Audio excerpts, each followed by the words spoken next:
Have you ever had occasion where you needed to wire money to someone only to be told it might take several days for that money to appear in their account? Well, that's because most major banks are still using systems that were built 40 years ago for this task. SWIFT, MoneyGram, and Western Union are just some examples of slow, expensive, and relatively limited systems that financial services use to transfer money. On top of that, not all of the banks are connected via the same network. So, in many cases, you don't even have a direct line between two banks when they need to transfer money from one account to the other. In order for Bank A to send money to Bank B that it doesn't have any direct relationship with, more often than not, it will have to go through several intermediary banks, searching for common network connections between each other in order to clear a path for the money. That's why international wire transfers are so slow and costly. Each bank along the way takes time to process the transaction and a fee for servicing the process. In some cases, bank transfers must involve currency conversions, which make things even more problematic and expensive. For example, directly transferring currency from Japan to Nicaragua means turning yens into Cordobas, which is generally not feasible. The reason is that Japanese banks don't usually hold accounts denominated in Cordobas because there's not a lot of demand for them. However, both Japanese and Nicaraguan banks hold accounts in dollars. So instead, an individual or bank will usually trade yens for dollars and then dollars to Cordobas. As you can imagine, this process can be costly due to the multiple conversions. In short, the banking system today doesn't have a main connecting network with a uniform set of rules. Each time you want to exchange or send money through the banking system, you need to find a path to transfer that money, depending on the circumstances. That's exactly what Ripple is here to change. What is Ripple? In the world of cryptocurrency, Ripple is known as the project that, unlike Bitcoin, wants to collaborate with banks. Ripple is a protocol that makes international transfers quicker and cheaper. Let's say you have a Polish neighbor who has to work hard every day to support his family in Poland. He sends his money to Poland weekly so they can afford rent and groceries. The international money transaction is to this day a slow and expensive process. In some cases, it can take days for the money to arrive. In addition to that, you also have to give a few percentages to the banks that arrange everything for you. That's how a significant part of your Polish neighbor's salary does not end up with his family, but in the pockets of the rich bankers. Luckily, there is a solution. The Ripple protocol and its XRP token. The idea is to make international payments with the XRP token as quick and easy as sending an email. You can see the XRP token as a bridge between different banks, countries, and currencies. Normally, the Polish neighbor's hard-earned euros have to be exchanged for American dollars in order to get them on the Polish relatives' bank accounts in Polish złote. Every intermediate step costs time and money. The XRP token solves this by acting as a bridge currency. The Ripple protocol converts behind the scenes the Polish neighbor's euros into XRP and then exchanges these for Polish złote. This saves an intermediate step, is very fast, and costs a lot less money. Just like the internet has its own rules or protocol to transfer information, known as HTTP, RippleNet uses a protocol known as RTXP for moving value around the world. Ripple Labs, the creators of RippleNet, aim to create the Internet of Value, a way for money to move as quickly as information does. Through the use of RippleNet, there is no reason to pay a fortune and wait days when transferring money globally. The idea for Ripple was actually first conceived way back in 2004 by Ryan Fugger and was called Ripple Pay, but in 2012 was passed to Jed McCaleb and Chris Larson, who founded OpenCoin, later to be called Ripple Labs. Unlike most cryptocurrencies who focus on the individual, Ripple Labs aims to serve banks and payment providers, allowing them to lower transaction costs and expedite settlements. But how does it all work? RippleNet is a network based on a set of rules known as the Ripple Transaction Protocol, or RTXP for short. The network consists of computers known as validators that are spread around the world and maintain a shared ledger of who owns what. Validators make sure every transaction sent through the network follows the RTXP rules.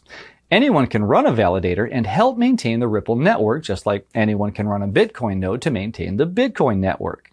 Companies who want to access the Ripple network can use gateways. Gateways, which are usually run by banks, act as entry points to Ripple for people outside the network.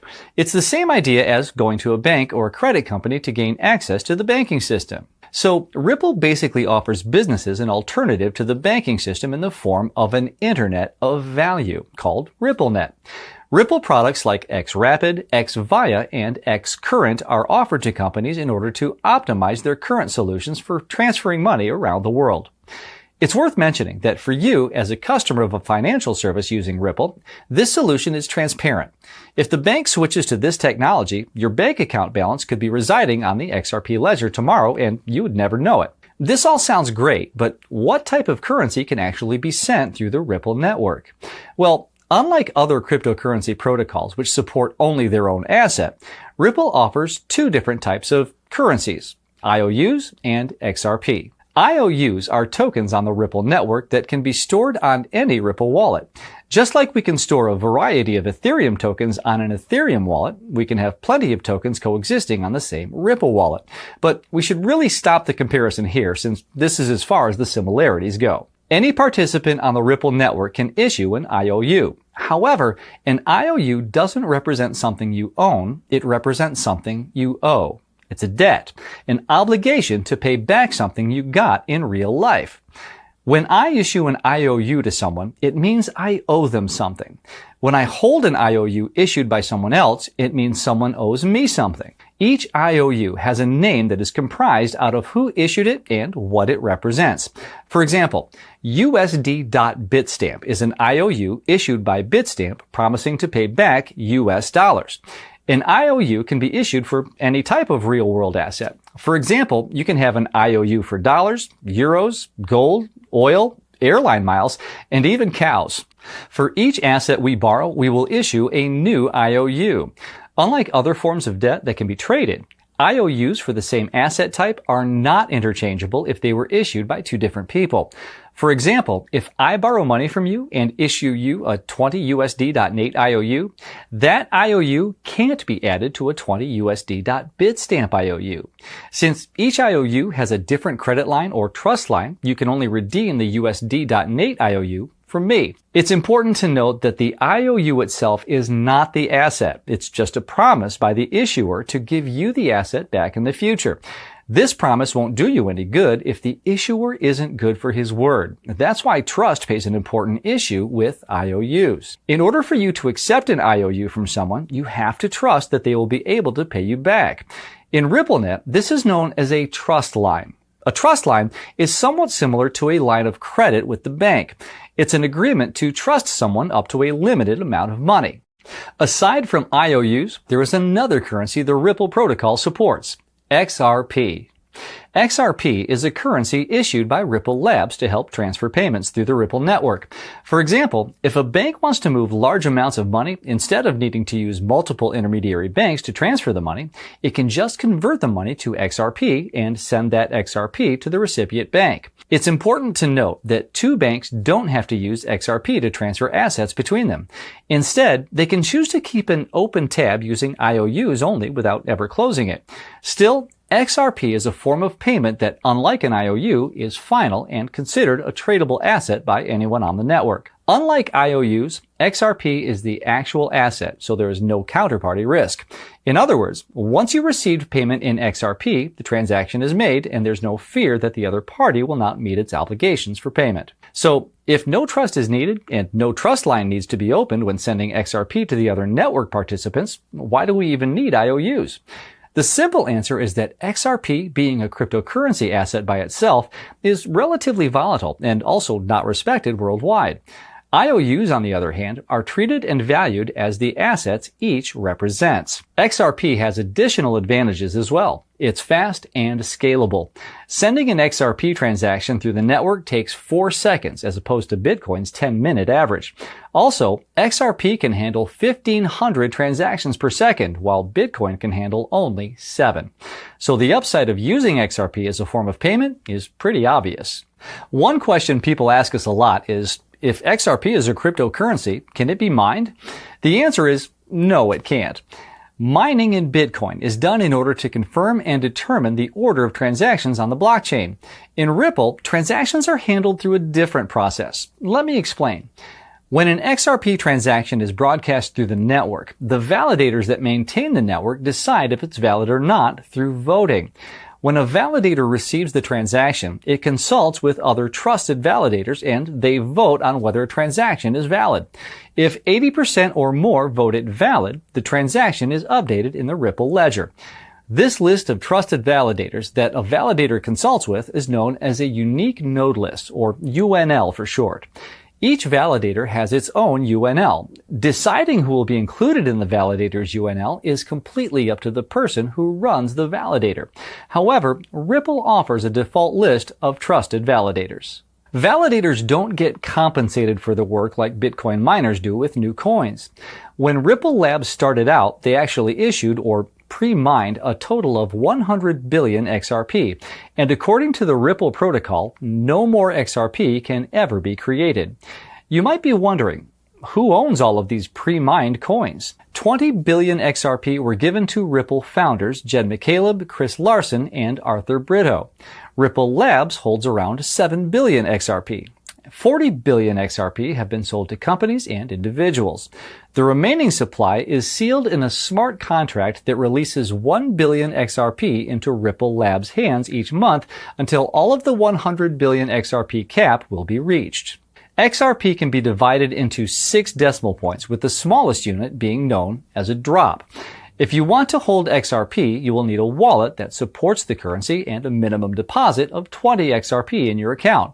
This is done in order to prevent people from spamming the Ripple network by opening a large number of accounts. One last thing to know about XRP is that the XRP supply decreases over time, making it, in theory, more valuable as time passes. This is done through destroying the transaction fees attached to each XRP transaction.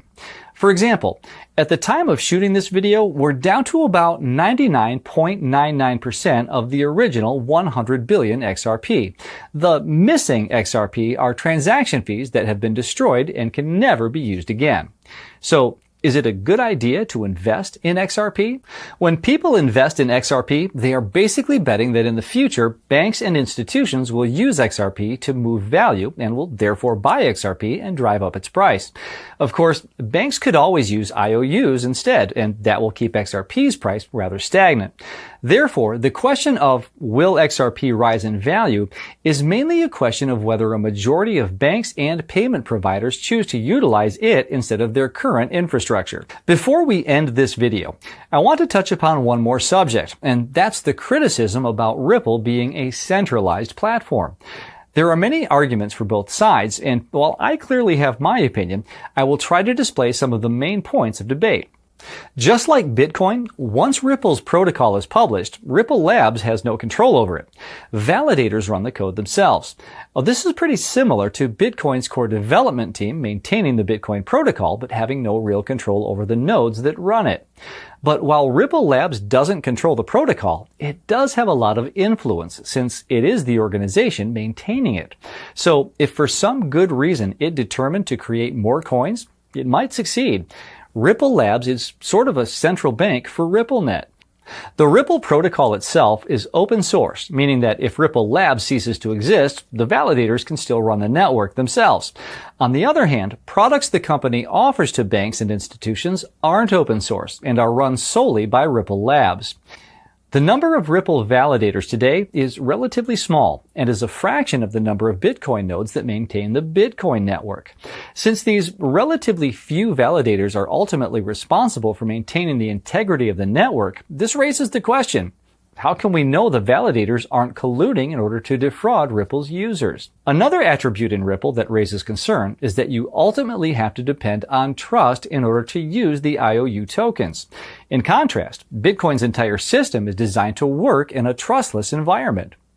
Additionally, while Bitcoin is free for all and censorship resistant, Ripple is committed to monitoring and reporting any anti-money laundering flags across the network, as well as reporting suspicious activity to relevant authorities. On the upside, since there's no such thing as Ripple mining, the network itself is much more energy efficient compared to Bitcoin's extreme energy consumption. In the end, there's no clear answer to whether Ripple is decentralized or not. Personally, I think the real question of centralization arises when there's one key figure or company that has implicit power over what the community thinks. And in this case, Ripple Labs undoubtedly has the most influence on the entire Ripple community, making it much more centralized in nature than Bitcoin. It's up to you to decide if you think Ripple is centralized or not, or whether it even matters. Ripple isn't built on the same ideals as Bitcoin. It's a for-profit company serving the banking system. Perhaps this centralized solution is a more efficient means of international transaction, but is it the right one? If Ripple is a good investment, we'll have to find out.